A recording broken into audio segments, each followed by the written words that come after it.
Be sure to share, like, subscribe, and comment down below. Scaramucci says Trump at CPAC was the president we all know. Former White House Communications Director reacts to Trump's CPAC 2018 speech and Nancy Pelosi's criticism of the Republican tax plan.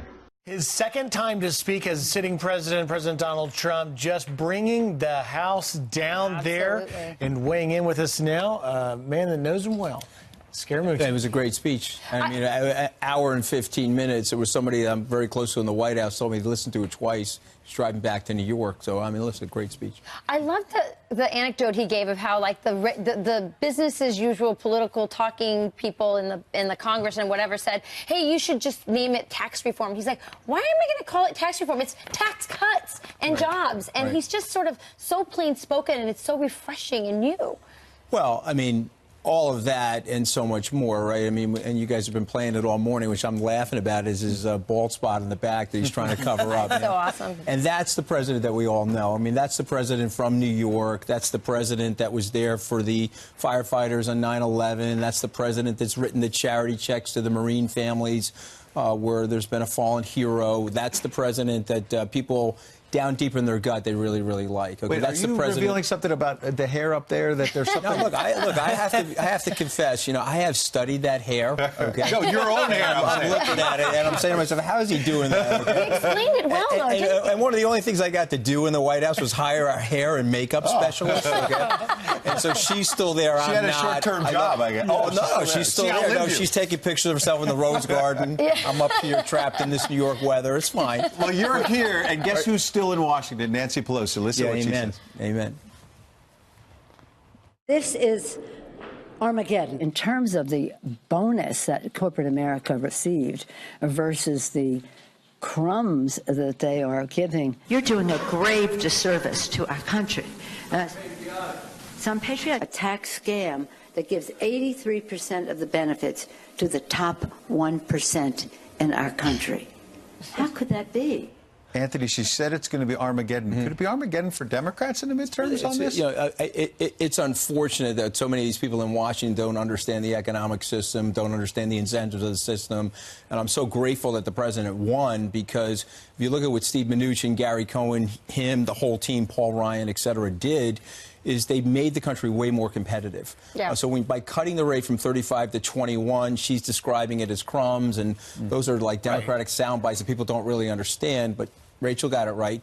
It's tax cuts and jobs, and it's real disposable income in real families. You know, $2,000 is a meaningful number, but now we've got people coming back into the United States with capital equipment and capital investment that's going to grow the country's footprint and our GDP. I'm sorry. Well, no. So is it your opinion then? I mean, you know, Democrats have the edge. Let's be serious here, right? And the president took a risk that most politicians don't, which is in that speech to CPAC, he rallied the base saying, don't be complacent, but admitted, listen, we can't be soft now. But he also has actual tangible things to run on. Is it your sense that President Trump being Trump, is the best chance of not getting knocked out in the end? So I love the fact that you're saying that the Democrats have the edge, and I want the Democrats to think that they have the edge. And here's the thing I love about the president, okay? Even if he had the edge, he plays like that combative fighting underdog, okay? And so that's the position you always want to be in life. You don't want to be complacent. You don't want to take anything for granted.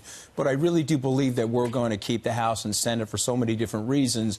But the main one, when some historian writes about it, it'll be the president's plan, the implementation.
Be sure to share, like, subscribe, and comment down below and tell me how you feel about this report.